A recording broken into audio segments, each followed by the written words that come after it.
പേരാമ്പ്രയിൽ ഒരു സ്വകാര്യ ചടങ്ങിനിടെ കഴിഞ്ഞ ദിവസം MLA ഫാത്തിമ തഹ്ലിയ നിലവിളക്ക് കൊളുത്തി ഉദ്ഘാടനം ചെയ്ത സംഭവമാണ്. സമൂഹ മാധ്യമങ്ങളിലൂടെ ചിത്രം പുറത്തുവരികയും അത് വലിയ ചർച്ചയാവുകയും ചെയ്തു. നിലവിളക്ക് വിവാദത്തിന് വർഷങ്ങളുടെ പഴക്കമുണ്ട് എന്നത് മറ്റൊരു കാര്യം. അതിപ്പോൾ സീസണൽ പ്രശ്നമായി മാറുന്നതിലേക്ക് എത്തിക്കുന്നതിൽ ലാഭമുണ്ടാക്കുന്നത് ആരാണ്? പക്ഷേ അതങ്ങനെ നിസ്സാരമായി കാണാൻ നമുക്കാകില്ല. പൊതുപരിപാടികളിൽ പരമ്പരാഗത നിലവിളക്ക് കൊടുത്തുന്നത് ഇസ്ലാമിക വിശ്വാസപ്രകാരം അനുവദനീയമാണോ എന്ന പഴയ തർക്കം കേരളത്തിലെ മുസ്ലിം സാമൂഹിക രാഷ്ട്രീയ മണ്ഡലങ്ങളിലൊക്കെ വീണ്ടും ഉയരുകയാണ് എന്നുള്ളതാണ് ഇപ്പോഴത്തെ യാഥാർത്ഥ്യം. പതിവിലധികം പ്രതികരണങ്ങൾ ഇപ്പോൾ പുറത്തു വരുന്നുണ്ട്. ആ പ്രതികരണങ്ങൾ പുറത്തു വരുമ്പോൾ അത് എതിർത്തുകൊണ്ടാകുമ്പോൾ അനുകൂലിക്കുന്നവരുടെ എണ്ണം കുറയുമ്പോൾ അതെന്തുകൊണ്ടാണ് എന്നതും പ്രത്യേകമായി ശ്രദ്ധിക്കേണ്ടതുണ്ട്. നിലവിളക്ക് കൊളുത്തുന്നതുമായി ബന്ധപ്പെട്ട വിവാദത്തിൽ ഫാത്തിമ തഹ്ലിയ MLA തിരുത്തുകയാണ് സമസ്ത. അനിസ്ലാമികമായ ആചാരങ്ങളും ഇതര മതസ്ഥരുടെ ആചാരങ്ങളും വർജിക്കണമെന്നതാണ് സമസ്ത ആവശ്യപ്പെടുന്നത്. സമസ്ത മുഷാവറ യോഗത്തിലാണ് ഈ നിലവിളക്ക് വിവാദം ചർച്ചയായത്. അതിന് പിന്നാലെയാണ് ചില നേതാക്കൾ ഈ വിഷയത്തിൽ ഒളിഞ്ഞും തെളിഞ്ഞുമൊക്കെ പ്രതികരിക്കാൻ തുടങ്ങിയത്.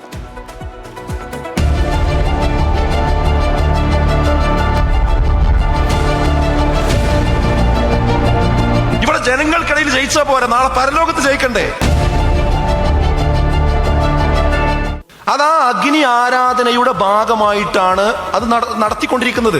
പൊതു സദസ്സിൽ കൊണ്ടുവരുന്നത് ഒരു മന്ത്രിക്ക് പറഞ്ഞൂടെ, ഒരു MLAക്ക് പറഞ്ഞൂടെ, എന്റെ പൊതു സദസ്സിൽ അതുണ്ടാകാൻ പാടില്ല. ഇവിടെ ജനങ്ങൾക്കിടയിൽ ജയിച്ചാ പോരാ, നാളെ പരലോകത്ത് ജയിക്കണ്ടേ?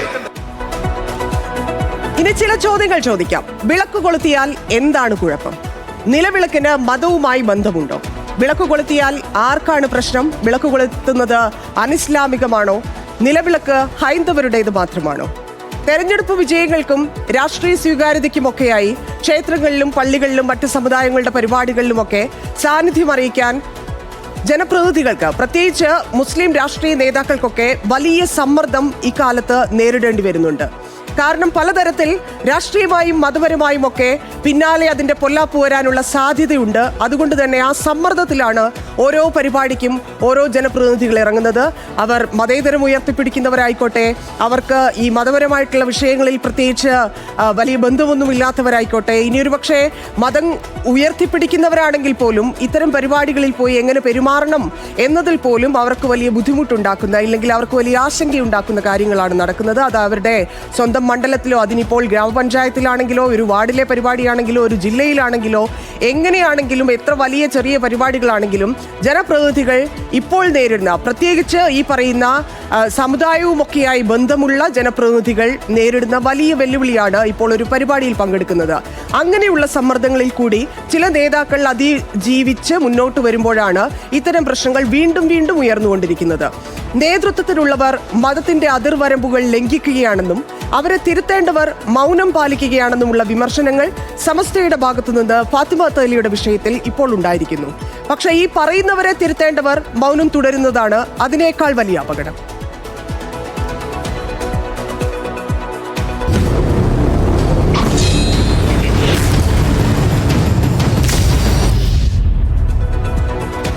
സാംസ്കാരികമായ ഒത്തുചേരലിന്റെ വലിയ പാരമ്പര്യമുള്ള നാടാണ് നമ്മുടേത്.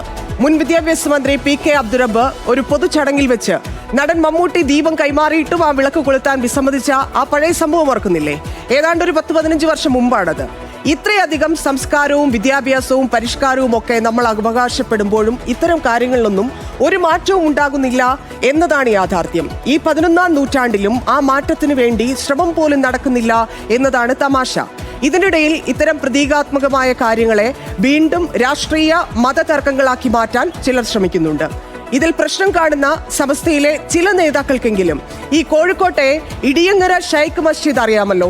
ആ ഷൈഖ് മസ്ജിദിൽ ഉൾപ്പെടെ കേരളത്തിൽ തന്നെ എത്ര മസ്ജിദുകളിൽ, എത്ര പള്ളികളിൽ ഈ പറയുന്ന തിരികൊളുത്തുന്നതും വിളക്ക് വെക്കുന്നതുമൊക്കെ ഉണ്ടെന്ന് ഈ പറയുന്ന പണ്ഡിതന്മാർക്ക് എന്തുകൊണ്ട് അറിയാതെ പോകുന്നു എന്നുള്ളതാണ്.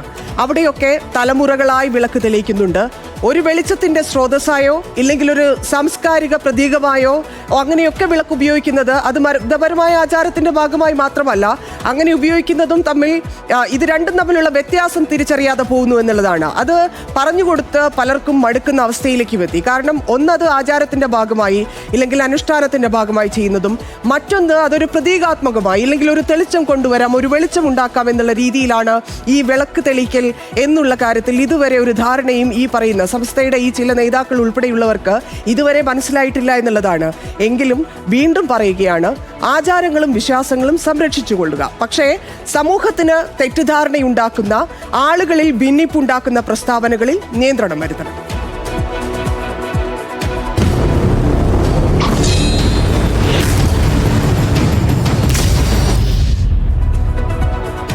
ഇനി ചോദിക്കട്ടെ, ആരെയാണ് നിങ്ങൾ ആക്രമിക്കുന്നത്? ഒരു മുസ്ലിം വിളക്ക് കൊളുത്തിയാൽ അത് ഇസ്ലാമിൽ നിന്ന് പുറത്തു പോകാൻ കാരണമാകുമെന്നും ഇസ്ലാമിക നിയമങ്ങൾ കൃത്യമാണ്, വ്യക്തമാണ്, സ്പഷ്ടമാണ്. ഇതര മതസ്ഥരോട് സൗഹൃദവും സഹിഷ്ണുതയും കാണിക്കണമെന്ന് ഇസ്ലാം നിഷ്കർഷിക്കുന്നുണ്ട്. എന്നാൽ ഇതര മതസ്ഥരുടെ ആചാരങ്ങൾ പിന്തുടരുന്നതിനും അനുഷ്ഠിക്കുന്നതിനും ഇസ്ലാം ശക്തമായ വിലക്ക് ഏർപ്പെടുത്തിയിരിക്കുന്നു എന്നൊക്കെ പറയുന്നത് ആരോടാണ്? മതേതര പാർട്ടിയുടെ പ്രതിനിധിയായ ഫാത്തിമ തഹ്ലിയയോട്.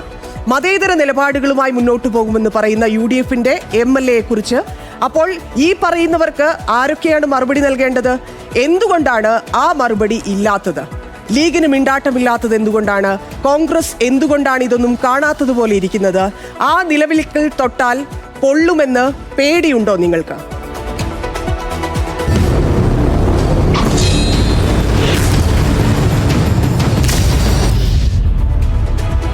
ഇതിൽ മറ്റാരുടെയും അനുകൂല പ്രതികരണം കേൾക്കാൻ സാധ്യത കാണുന്നില്ല. പക്ഷേ കേൾക്കേണ്ടത് ഫാത്തിമ തഹ്ലിയയുടെ വാക്കുകളാണ്. ഇനിയും പ്രകാശം പരക്കട്ടെ എന്നും വിളക്കുകൾ കൊളുത്തുമെന്നും ആർജവത്തോടെ പറയുന്ന വാക്കുകൾ. ഇത്രയധികം പോരാട്ടം നടത്തിയിട്ടുണ്ട് തഹ്ലിയ, നമ്മൾ കണ്ടതാണ്. ആ പോരാട്ടം വെറും പോരാട്ടങ്ങളല്ലാതെ മതത്തിനും രാഷ്ട്രീയത്തിനും അകത്തും പുറത്തും നടത്തുന്നത് നമ്മൾ കണ്ടുകൊണ്ടിരിക്കുകയാണ്, പ്രത്യേകിച്ച് ഈ തെരഞ്ഞെടുപ്പിന്റെ സമയത്ത്. പിന്നെ സമസ്തയുടെ വിലക്കുകൾ ലംഘിച്ചുകൊണ്ടാണ് മുസ്ലിം സ്ത്രീകൾ എഴുതാനും വായിക്കാനും പഠിക്കാനും വരെ തുടങ്ങിയതെന്നാണല്ലോ കഥ. ഉന്നത വിദ്യാഭ്യാസവും ജോലിയും നേടി MLA ആവാൻ അവർക്ക് സാധിച്ചിട്ടുണ്ടെങ്കിൽ ആ വഴിയിൽ മുന്നോട്ട് പോകാൻ അവർക്ക് സാധിക്കും എന്നുള്ളത് ഉറപ്പാണ്. അത് 100% അവർ തെളിയിച്ചു കഴിഞ്ഞതാണ്. പിന്നീട് ഇപ്പോൾ ഒരു നിലവിളക്ക് കൊളുത്തി എന്നതിൻ്റെ പേരിൽ ആക്രമിക്കുന്നതിൽ, ഇല്ലെങ്കിൽ മതത്തിൽ നിന്ന് പുറത്തുപോയി നിൽക്കണം എന്ന് പറയുന്നതിൽ എന്തർത്ഥമാണുള്ളത്? അവർ തെളിയിച്ചു കഴിഞ്ഞു. അവരുടെ രാഷ്ട്രീയം എന്താണ്, അവരുടെ വഴി എന്താണ്, അവർക്ക് മതവുമായിട്ടുള്ള ബന്ധം എന്താണ്, ഇതെല്ലാം അവർ തെളിയിച്ചു കഴിഞ്ഞതാണ്. അതിനപ്പുറത്തേക്ക് അവർ മത്സരിക്കുന്ന സമയത്ത് അതെന്തൊക്കെ പ്രശ്നങ്ങൾ ഉണ്ടായിരുന്നു, ഈ പറയുന്ന സമസ്തയിലെ മുഷാവറ അംഗങ്ങളായിട്ടുള്ള ആളുകൾക്ക് പോലും എത്രത്തോളം ബുദ്ധിമുട്ടുകൾ ഉണ്ടായിരുന്നു, അതൊക്കെ എങ്ങനെയാണ് പുറത്തു വന്നത്, ഏത് രീതിയിലാണ് അവരതൊക്കെ ആയുധമാക്കിയെടുത്തത്, എങ്ങനെയൊക്കെ തോൽപ്പിക്കാൻ ശ്രമിച്ചിരിക്കുന്നു. ചരിത്രത്തിൽ തന്നെ എത്ര മുസ്ലിം ലീഗിലെ എത്ര സ്ത്രീകളെ ജയിപ്പിച്ചു വിട്ടിട്ടുണ്ട്, ഇല്ലെങ്കിൽ എത്ര പേർക്ക് തോൽവി രുചിക്കേണ്ടി വന്നിട്ടുണ്ട് ഈ പറയുന്ന ഇതേ നേതാക്കൾ വഴി. വഴിമുടക്കാൻ ശ്രമിച്ചാൽ ആ കളകൾ പറിച്ച് അവർ മുന്നോട്ട് തന്നെ പോകും. അത് പ്രകൃതി നിയമമാണ്. ഈ സമസ്തയ്ക്കും ധാരാളം അറിവ് ഫാത്തിമ തഹ്ലിയയിൽ നിന്ന് ഇനിയും പഠിക്കാനുണ്ട്. തഹ്ലിയക്കെതിരെ ആദ്യമായി മതക്കാട് ഇറക്കിയത് ഓർമ്മയില്ലേ? അത് പേരാമ്പ്രയിലാണ്, നേരത്തെ പറഞ്ഞതുപോലെ തെരഞ്ഞെടുപ്പിന്റെ സമയത്താണ്. അതിനു മുന്നേ സ്ഥാനാർത്ഥിയാകുന്നതിനെ എതിർത്തത് ഓർമ്മയില്ലേ? മുസ്ലിം സ്ത്രീകൾക്ക് ജനറൽ സീറ്റിൽ മത്സരിക്കരുത് എന്ന് പറഞ്ഞുകൊണ്ടൊക്കെയുള്ള ആ എതിർപ്പ് ഓർക്കുന്നില്ലേ? ഇല്ലെങ്കിൽ ഈ തഹ്ലിയയുടെ തന്നെ പ്രചാരണവുമായി ബന്ധപ്പെട്ടൊക്കെ എത്ര പുകിലുകളാണ് ഉണ്ടാക്കിയത്, എന്തൊക്കെ പ്രശ്നങ്ങളാണ് പ്രാദേശികമായും അല്ലാതെയും സ്റ്റേറ്റ് തലത്തിലും പാർട്ടിക്കകത്തും അതിനപ്പുറത്തേക്കും മറ്റ് രാഷ്ട്രീയ പാർട്ടികളുടെ ഭാഗത്തു നിന്നുമൊക്കെ ഫാത്തിമ തഹ്ലിയ നേരിട്ടത് എന്ന് നമ്മൾ കണ്ടുകൊണ്ടിരിക്കുകയാണ്. എന്നിട്ടാണ് അവർ പോയി നിയമസഭയിൽ MLA ആയി സത്യപ്രതിജ്ഞ ചെയ്തത്. സമസ്തയിലെ ഈ ഇടതു വിഭാഗം നേതാവ് എന്ന് പറയപ്പെടുന്ന ഉമർ ഫൈസിയാണ് ഇതൊക്കെ പറഞ്ഞുണ്ടാക്കിയത്. ഇല്ലെങ്കിൽ ഉമർ ഫൈസി പറഞ്ഞു എന്നുള്ള രീതിയിലാണ് പുറത്തോട്ട് വന്നത്. അപ്പോൾ സ്വാഭാവികമായിട്ടും അവിടെ എന്തായിരുന്നു ഉമർ ഫൈസി ഉദ്ദേശിച്ചിരുന്നത്, ഉമർ ഫൈസിയുടെ ലക്ഷ്യം എന്തായിരുന്നു? ഇല്ലെങ്കിൽ ഈ പറയുന്ന സമസ്തയിലെ മറ്റൊരു നമ്മൾ പറയുന്ന ഇടത് അനുഭാവമുള്ള വിഭാഗം എന്തായിരുന്നു പറഞ്ഞുകൊണ്ടിരുന്നത്, അവർക്ക് എന്തായിരുന്നു ആവശ്യം, ഫാത്തിമ തഹ്ലിയ എങ്ങനെ ഇവരെ ആക്രമിച്ചു എന്നതൊക്കെ കണ്ടുകൊണ്ടിരിക്കുകയാണ്. ആ ആക്രമണമാണ് ഇപ്പോഴും തുടർന്നുകൊണ്ടിരിക്കുന്നത്. ഇല്ലെങ്കിൽ ഒരു ഹോട്ടൽ ഉദ്ഘാടനം ചെയ്യാൻ, ഇല്ലെങ്കിൽ ഒരു ഹോട്ടലിൻ്റെ അതിൻ്റെ ഏറ്റവും നല്ല ദിവസമാണ്, അതിൻ്റെ ഏറ്റവും ആദ്യത്തെ ദിവസം, ഇല്ലെങ്കിൽ ഒരു അതിഥിയെ വിളിച്ച് അത് വിളക്ക് കൊളുത്തി കയറുക എന്നൊക്കെയുള്ള രീതി, അത് ആചാരവുമായി ഇല്ലെങ്കിൽ ഹിന്ദു മതവുമായോ ഒരു മതവുമായോ ബന്ധമുള്ളതല്ല.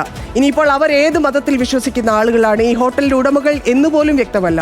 അങ്ങനെ ഇരിക്കെയാണ് ഫാത്തിമ തഹ്ലിയ വിളക്ക് കത്തിച്ചു എന്ന് ഈ പറയുന്ന ഉമർ ഫൈസി ഉൾപ്പെടെയുള്ള സംസ്ഥയുടെ ചില നേതാക്കൾ ആക്രമിച്ചുകൊണ്ടിരിക്കുന്നത്. പക്ഷേ മറ്റു ചില പണ്ഡിതർ പറയുന്നുണ്ട്, ഇതൊക്കെ ഇവിടെ കാലങ്ങളായുള്ള ആചാരങ്ങളാണ്. ഇവിടെ പള്ളികളിൽ ചില വലിയ തറവാട് വീടുകളിലൊക്കെ ഈ വിളക്ക് കൊളുത്തുന്ന രീതി പണ്ട് മുതലേ തുടർന്നതാണ്.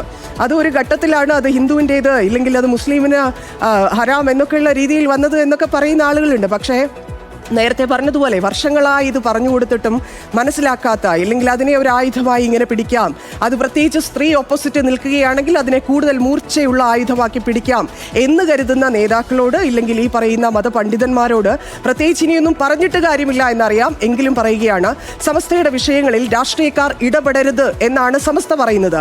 അങ്ങനെയാണെങ്കിൽ രാഷ്ട്രീയക്കാരുടെ വിഷയങ്ങളിൽ സമസ്തയും ഇടപെടരുത്. ഫാത്തിമയ്ക്ക് സീറ്റ് കൊടുത്തത് മുസ്ലിം ലീഗ് എന്ന മതേതര പാർട്ടിയാണ്, അവർക്ക് പിന്തുണ കൊടുത്തത് കോൺഗ്രസ് ആണ്, UDF ആണ്, വോട്ട് ചെയ്തത് ആ മണ്ഡലത്തിലെ എല്ലാ മതത്തിലും ഉൾപ്പെടുന്ന ആളുകളാണ്. അതുകൊണ്ട് എല്ലാവരുടെയും വിഷയത്തിൽ ഒരുപോലെ ഇടപെടേണ്ടി വരും. അതാണ് അവർ സത്യപ്രതിജ്ഞ ചെയ്ത വാചകങ്ങൾ. നിയമസഭയിൽ ഫാത്തിമ തഹ്ലിയുടെ സത്യപ്രതിജ്ഞ കേട്ട ഈ പറയുന്ന സമസ്തയിലെ അംഗങ്ങൾക്കും ഇല്ലെങ്കിൽ സമസ്തയിലെ നേതാക്കൾക്കും ഒക്കെ അത് കേൾക്കാവുന്നതായിരുന്നു. ഇപ്പോഴും ഉണ്ട് യൂട്യൂബിൽ. ക്ഷമിക്കണം.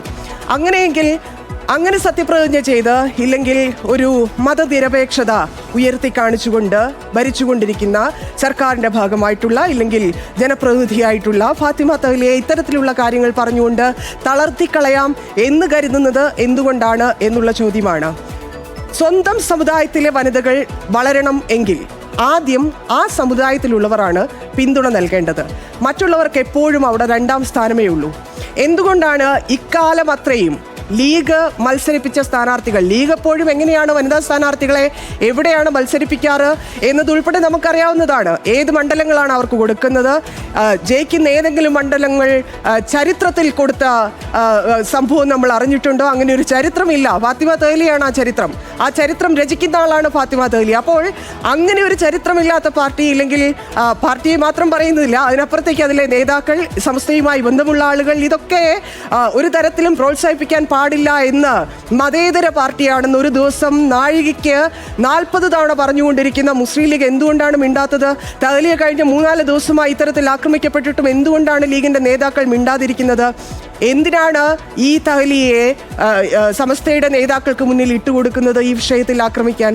എന്തായാലും ഈ പറഞ്ഞ മറ്റുള്ളവർ പിന്തുണ നൽകുന്നതിനപ്പുറത്തേക്ക് സ്വന്തം പാർട്ടിയിലെ സ്ത്രീകൾ വളരണമെങ്കിൽ, അവർക്ക് കുറച്ചുകൂടി പുറത്തേക്ക് വന്ന് കാര്യങ്ങളിൽ ഇടപെടണമെങ്കിൽ, അവർക്കൊരു നല്ല ജനപ്രതിനിധിയായി നിലനിൽക്കണമെങ്കിൽ, നില തുടരണമെങ്കിൽ, ഇതെല്ലാം ആ പാർട്ടിക്കുള്ളിൽ തന്നെ ആദ്യം ഒരു താല്പര്യം ഉണ്ടാകണം. അവർ തന്നെ സംരക്ഷിക്കുന്ന, ഇല്ലെങ്കിൽ പ്രോത്സാഹിപ്പിക്കുന്നതിലേക്ക് കാര്യങ്ങൾ എത്തണം. ഇനി ഈ വളഞ്ഞിട്ട് ആക്രമിക്കുന്നവർ ഒരു കാര്യം കൂടി ഓർക്കുക. പേരാമ്പ്ര പോലെ ഒരിക്കലും ജയിക്കാൻ കഴിയില്ല എന്ന് പറഞ്ഞ മണ്ഡലത്തിൽ 22,000-ലധികം വോട്ടുകളുടെ ഭൂരിപക്ഷമുള്ള CPIM-ന്റെ ഏറ്റവും കരുത്തനായ ആളെ പരാജയപ്പെടുത്തി MLA ആയ ആളാണ് ഫാത്തിമ തഹ്ലിയ. അവരെ നിങ്ങൾ തുടക്കത്തിലെ മതവും ആചാരവും പറഞ്ഞ് ചങ്ങലയ്ക്ക് ഇടരുത്. അങ്ങനെ ചെയ്താൽ ഇനി ഒരു ഫാത്തിമ തഹ്ലിയ പേരാമ്പ്രയിൽ നിന്ന് മാത്രമല്ല എവിടെയും ഉണ്ടാകില്ല. ലീഗിനെടുത്ത് പറയാൻ, ചരിത്രത്തിൽ രേഖപ്പെടുത്താൻ, ഭാവിയിൽ പറയാൻ 10, 15, 20, 50 കൊല്ലം കഴിഞ്ഞിട്ട് പറയാൻ ഒരു ഫാത്തിമ തഹ്ലിയെ മാത്രമേ കാണുകയുള്ളൂ. അതല്ലാതെ അതിനപ്പുറത്തേക്ക് ഒരാൾക്ക് പോലും ഒരടി പോലും വെക്കാൻ സാധിക്കില്ല. ആ രീതിയിൽ അവരെ ട്രീറ്റ് ചെയ്യുന്നത് അത് നന്നാവില്ല, അത് ജനാധിപത്യമായി ശരിയല്ല, അത് സാമൂഹികമായി വലിയ ഭിന്നതയുണ്ടാക്കും, ഭിന്നിപ്പുണ്ടാക്കും, വലിയ ബുദ്ധിമുട്ടുണ്ടാക്കും. അതിനപ്പുറത്തേക്ക് ഫാത്തിമ തഹ്ലിയെ പോലെയുള്ള ഒരാൾ, അവർക്ക് വ്യക്തമായിട്ട് അവരുടെ രാഷ്ട്രീയം അറിയാം, അവർക്ക് വ്യക്തമായിട്ട് സാമുദായികമായിട്ട് എങ്ങനെ നിൽക്കണം, ഏത് തരത്തിൽ നിൽക്കണം എന്നറിയാം. ഫാത്തിമ തഹ്ലിയെ സംബന്ധിച്ച് വിദ്യാർത്ഥി രാഷ്ട്രീയത്തിൽ ഉണ്ടായിരുന്ന സമയം മുതൽ അവർ ഫൈറ്റ് ചെയ്തുകൊണ്ടിരിക്കുകയാണ്. അവരിപ്പോൾ ജനപ്രതിനിധിയാണ്, MLA ആണ്.